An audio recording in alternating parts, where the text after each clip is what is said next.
I know the experience all too well. You work so hard to find a potential affiliate. You nurture the relationship. You get them to commit to promoting, and then nothing.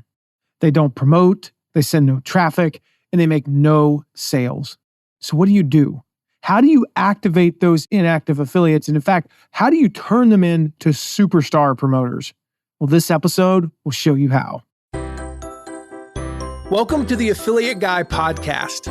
If you want to grow your income, serve your tribe, and enjoy all the benefits of affiliate marketing and having your own affiliates, you're in the right place.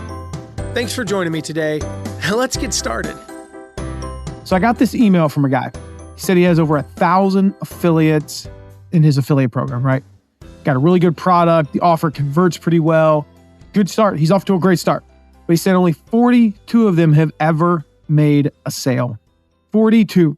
Just less than 4% of the affiliates have ever made a sale.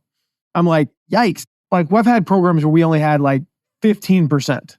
Maybe it's a first promotion. Maybe we're only a couple months in. We might be down around the 13, 12% range.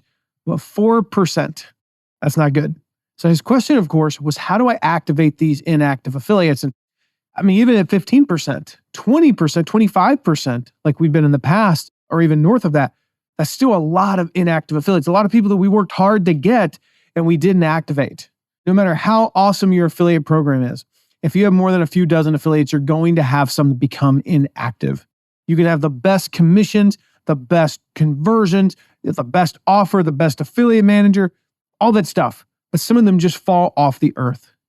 So today I want to share the reasons why this happens. It's important to understand why, and then what to do about it.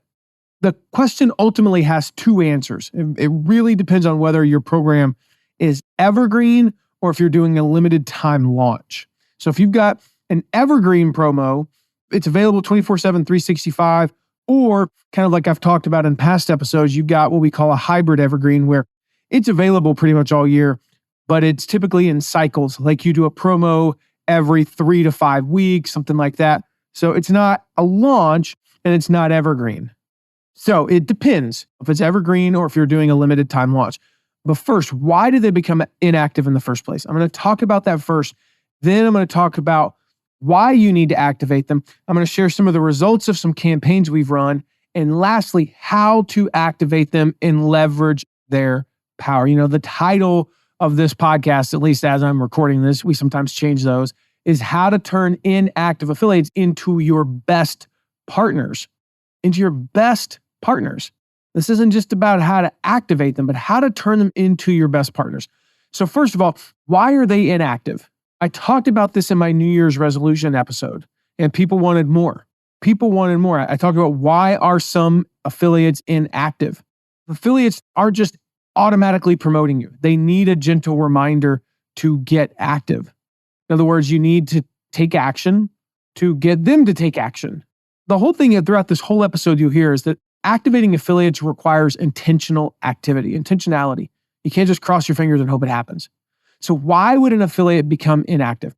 I got 5 reasons for you. I'm not going to go deep into these because I covered them in that episode. If you're looking, go back and listen to the New Year's resolutions episode. But I talked about, number 1, they signed up on a whim. They saw somebody else promoting. They're like, oh, that's good. Or maybe you're on a network and they're just like, oh, I'm looking for programs in that niche. And then they realize, oh, this is not good for my audience. Like, I don't know how to promote this. I don't have time to promote this. There's not much you can do. If somebody mistakenly signed up, just remove them and move on. If they were like, no, I didn't even mean to sign up. I don't want to be in your program. Okay, no big deal. The second reason is they're promoting a competitor. Now, again, I dove into this and I talked about what to do in this situation. The key here is you got to understand their why. Why did they switch to a competitor? And then fix that thing. Whatever it is. If it's commissions, try to offer a better commission. If you're not offering the right tools, offer the right tools. Give them what they need. I dove into that in that episode. If it's conversions, figure out how to improve your conversions. If it's your funnel, work on your funnel. If you're just being cheap, stop being cheap. Pay a better commission. If it's that you can't do a reciprocal promotion, then maybe reconsider that. It might be worth promoting them just to keep them. Or figure out some alternatives. I talk about these like there are so many things If you can't promote somebody directly, maybe it's not a good fit for you. You can refer people to them. Maybe you can introduce them to your affiliates. I can't promote you, but I'd love to connect you with our top couple of affiliates or maybe just some other affiliates. And that's worth it to them as well. So, number 3, they went out of business. Not much you can do about that. If they are inactive because they went out of business, I don't even count those. If they are not in business anymore, we just remove them and move on. Number 4 reason they become inactive is they get overwhelmed. They don't know how to promote. Sometimes they just don't know how to promote your product or service. Maybe they haven't done a good job of adapting to the fact that marketing has changed. Maybe they haven't figured out how to promote you on certain platforms. And maybe they're huge on Instagram. They got 500,000 Instagram followers, but they've only got an email list of 6,000.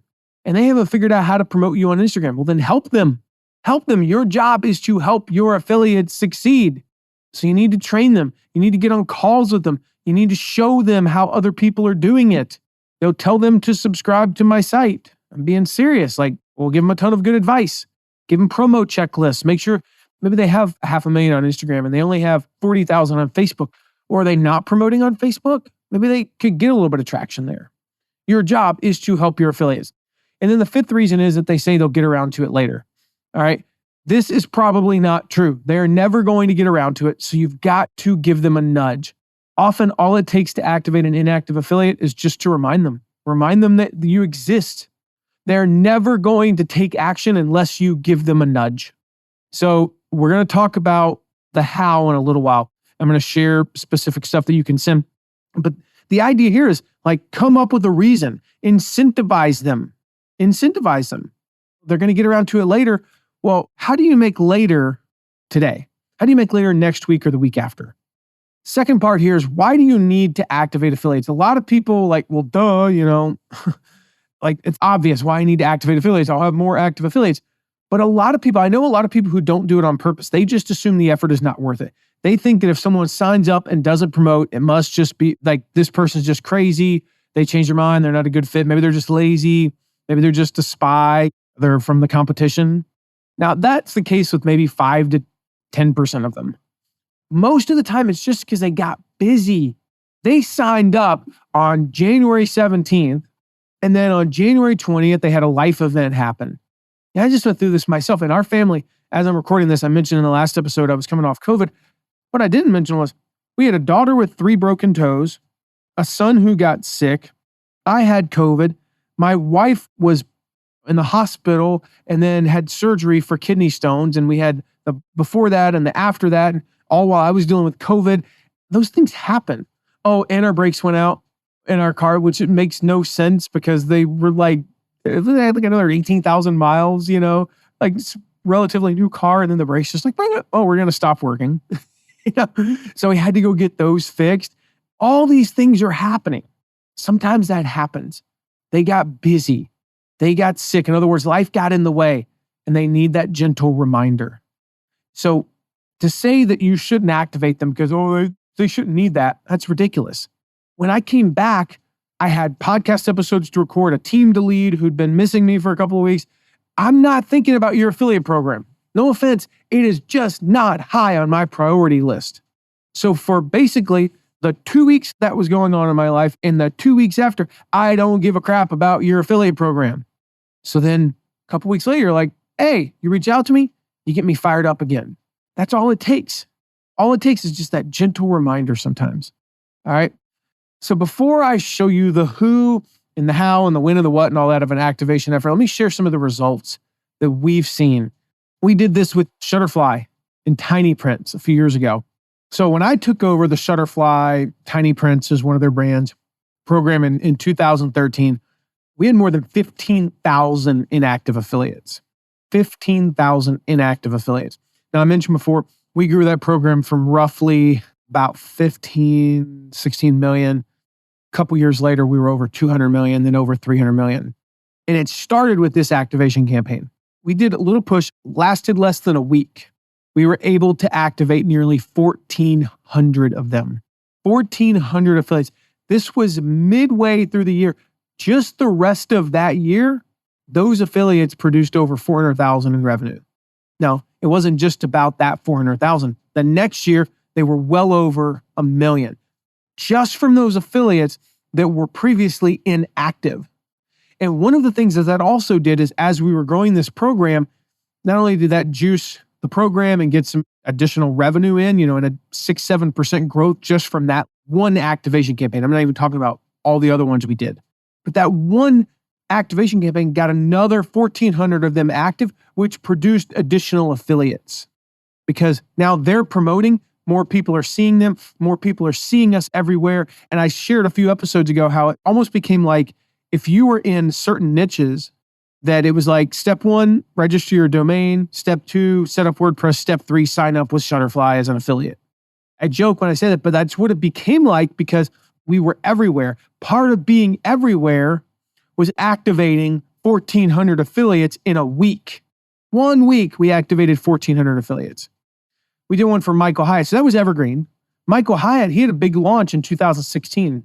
We had 944 affiliates who had not sent traffic after the first week. Now, this was about a 3-week launch, to be clear. So 1 week, we gave him a week. I'll talk about later about the timing, and I typically don't recommend waiting a week in a launch because your launches are usually shorter, but this one was a long one. 3 days later, 944 inactive. 3 days later, 291 of them were sending traffic. In total, those 291 who otherwise would have been completely inactive would have accounted for $0 in sales. Those affiliates produced over $104,000 in sales. Almost 10% of all sales in that launch came from affiliates who did nothing in the first week. One of my favorite activation campaigns was my very first one I ever ran for Learn and Master Guitar. And when I took over, I came on board and actually it was not my first one. I'd technically run them before for my company, but it was the first one I ever ran for like a client or an employer. And I took over. We had 704 inactive affiliates. Most of them had been a part of the program for more than a year. They were basically just considered dormant. Within a month of taking over, we had activated 261 of them. Combined, they helped the affiliate program grow from $2.2 million a year to more than $6 million within a year. Of the top 10 affiliates by the year end, by the end of that year, 4 of them were from that group of the inactive affiliates, including the second and third largest affiliates. So we had 704 inactive. We activated 261 of them. 2 of the top 3, 4 of the top 10 were from that group. They had been completely abandoned. The previous affiliate manager, who was the CEO of the company, he didn't get them active. Well, it was just because he didn't do it. He didn't know how to do it. That was all it was. He didn't know how to do it. So in a launch, let's look at who is considered inactive. Well, it's people who aren't active, right? No, there's a little bit more to think about here. We consider an inactive affiliate to be anyone with less than 3 hits or 1 opt-in by roughly day 3. Okay, sometimes we'll do, if it's a longer campaign, depending on exactly how long it is, we might extend that as far as day 5. So why 3, why 1? Why 3 for hits and why 1 opt-in? Most people with only 1 to 3 hits or 1 opt-in, they tested their link. So I don't do 0. You can send 1 hit and I'll still consider you inactive. You can send 1 opt-in, 1 lead, I will still consider you inactive. So the reason we do that is because that was probably a test. And so I'll show you in a little bit when we reach out to them. Now, sometimes we'll raise that 3 number to 5 or 7. There's no perfect number. I just figure most people aren't testing their link more than 3 times. And so that's why we do that. And so depending upon the system you use, you just run a traffic report. It'll show you exactly who is inactive. I know with some reports, what we have to do is we have our master list of affiliates. So we've got our, let's say, 300 affiliates, right? And then we've got the list of their traffic. And we basically have to run it against Excel.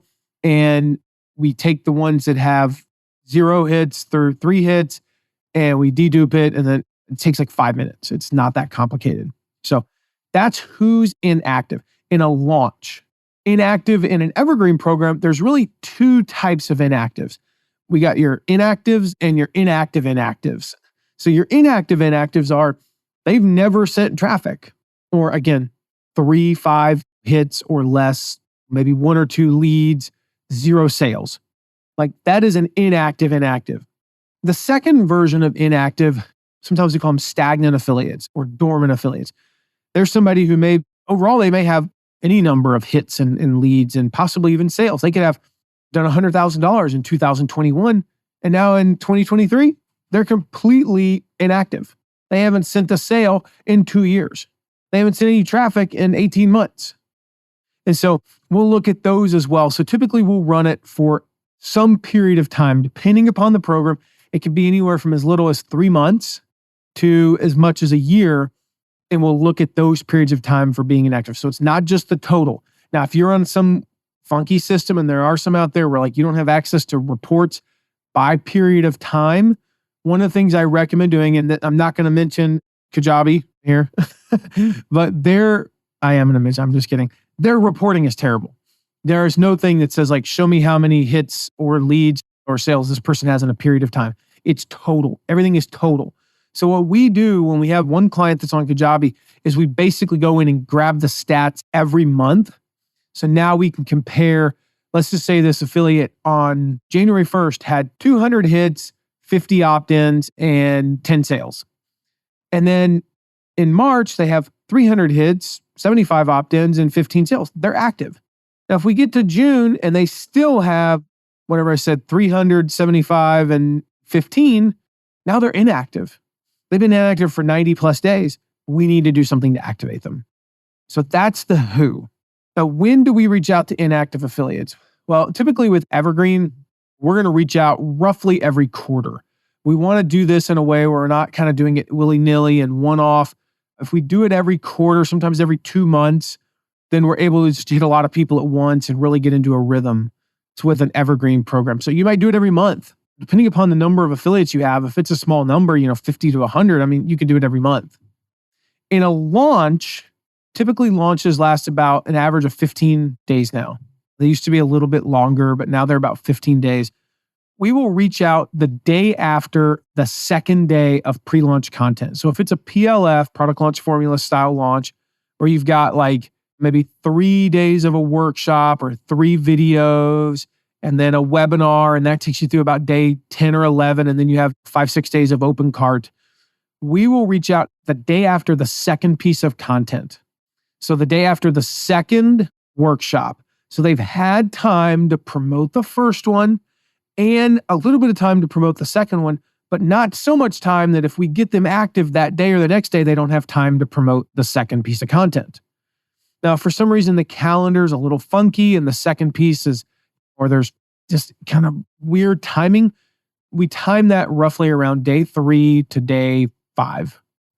So typically that second piece of content will drop maybe on the 3rd day. We'll reach out on the 4th day. So they've had basically no hits, no traffic. Again, 3 and 1, 3 hits and 1 opt-in, but that's basically nothing. So we balance that out. Then we'll reach out again. This thing, we don't just reach out once. We reach out again the day after the 3rd piece of content. You still haven't sent any traffic, basically. And again, we'll talk about the messaging in a moment. We'll reach out then, and then we reach out usually the day after open cart as well. This allows us to reach out 3 times, which is kind of a good balance between getting results and getting on their nerves. And so we reach out at different points and try to get them active. Now, if the promotion, you can use your judgment there.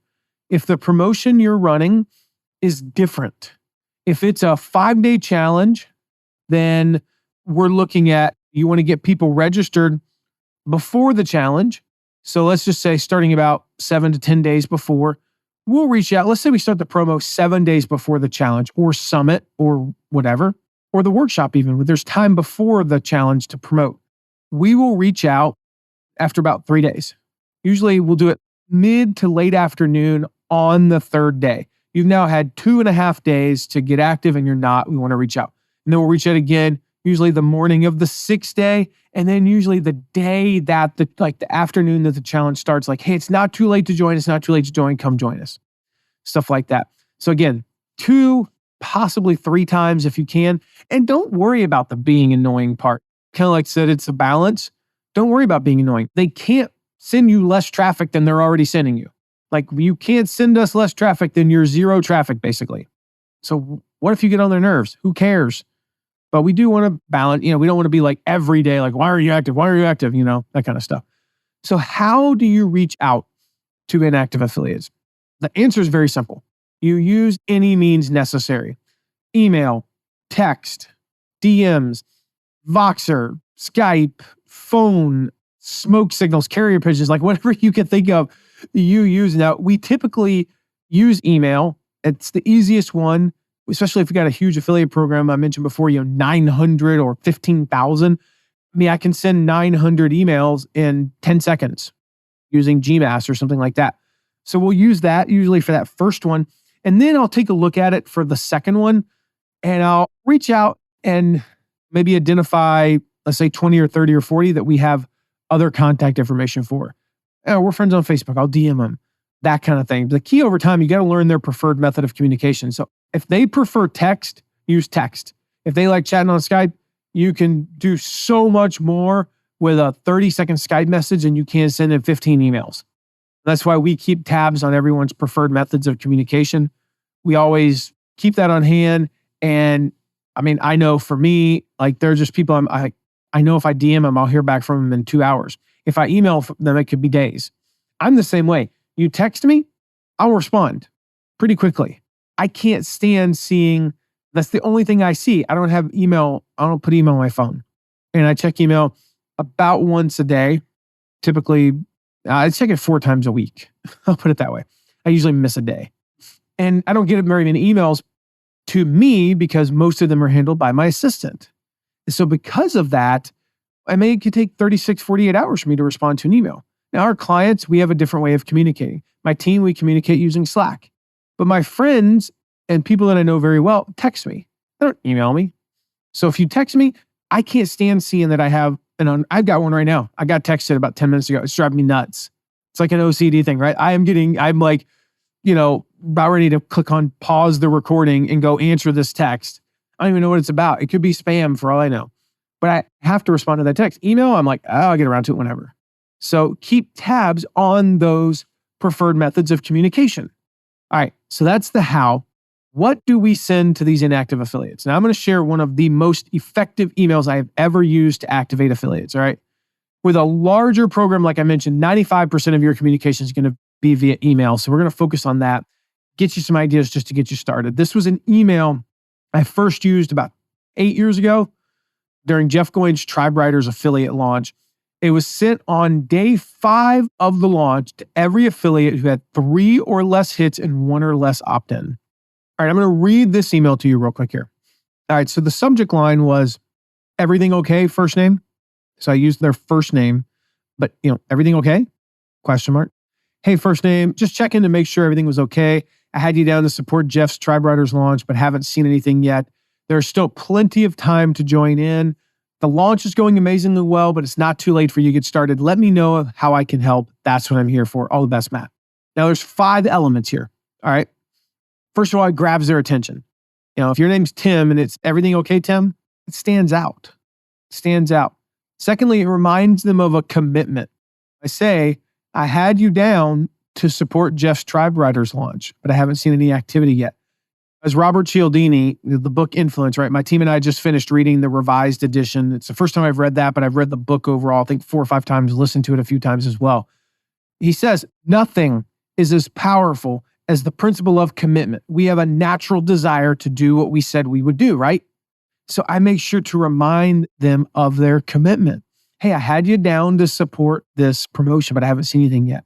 Now, a lot of people ask me like, isn't that a bit of a guilt trip? And I'm like, yep. It is a little bit of a guilt trip, but it's also going to make them and us a lot of money. So I don't really care. The third thing it does is it encourages them. Twice, I say there is still time. There's still plenty of time to join in, and plenty I usually put in all caps. And I say the launch is going amazingly well, but it's not too late for you to get started. I make sure to point out that there's time. Like day 5, when we said that, there's people might think it's too late to join in. Oh, you're a third of the way through. No, I make sure to tell them that there's still plenty of time. So there's an encouragement in there. The fourth thing it has is social proof. People want to be a part of something successful. I make sure to point out that things are going great and I want them to be a part of it. It says in there, as I just said, the launch is going amazingly well. We did this with my book launch. When we did the activation campaign, we did it right on the heels of hitting some of the bestseller lists, the early bestseller lists. And so we pointed out, like, the book's already a bestseller. It's already a bestseller. Don't you want to be a part of promoting a bestseller? That's social proof. People want to be a part of something successful. And that worked really, really well. We only had something like 110 inactive affiliates. We got like a third of them active just from that. Just like we're like, hey, we're a bestseller. Go promote. And fifth, it offers help. Let me know how I can help. That's what I'm here for, is how the email ends. Make sure that you are clear that you are there to answer questions and hold their hand if needed. Be able and willing to jump on a call with them, to give them tips, strategize with them and all that. I've probably sent, 200-300 different versions of activation emails. I've been doing this for 18 years now, here in a couple months. And this is the one that worked the best. Now, I've also cataloged, we've got some others that work amazingly well, and they are available. We open them up. I mentioned this in that episode back in the day for the New Year's one, that we made these available. So if you want to get all of my best activation email templates, all right, go to mattmcwilliams.com/activate. mattmcwilliams.com/activate. We will put that in the show notes. Go there and you can grab all of the templates. All right. I gave you the best one here, but there's so many more. They're scenario based. Like that's one that works, but it's not going to work for everybody because it might not be relevant. And you can only use that one once. The everything okay and the guilt trip kind of thing, you can use that one time. What do you do on the next one? Well, there's plenty more templates. So mattmcwilliams.com/activate to get those templates. Also, we've got a training coming up soon. Talked about it last week. How I built $1 million a month affiliate program in only 2 years without any connections or credentials. So none of the, I'm going to show you how to do this if you literally know no one. mattmcwilliams.com/million a month. That's where to go for that. We'll put that in the show notes as well. That's going to be a live training. So you want to make sure you get registered for that. So there you have it. How to turn your inactive affiliates into rock stars, into some of your best affiliates. I'd love to hear from you what your biggest takeaway from this is. What are you going to do with this information? Text me anytime, 260-217-4619, 260-217-4619. I'd love to hear from you. We got links to everything in the show notes that we talked about today. And lastly, make sure you hit subscribe because you do not want to miss the next episode. I'm going to share with you 15 of the biggest affiliate program challenges and how to solve them. That's a big thing. These are challenges. I've faced every one of these 15. And almost everybody I coach has faced every one of these 15. Every client we've got has faced every single one of these 15. We're going to talk about what they are and how to solve them. So make sure you join us for the next episode. Hit subscribe so you don't miss it. I'll see you then. Thank you so much for listening today. Remember to check out all of our deep dives into affiliate marketing at theaffiliateguy.tv. And if you have a question, ask it at asktheaffiliateguy.com. Who knows? Maybe you even be featured on an upcoming episode. And lastly, if you haven't yet, make sure to leave a rating and review wherever you're listening to this episode. See you soon.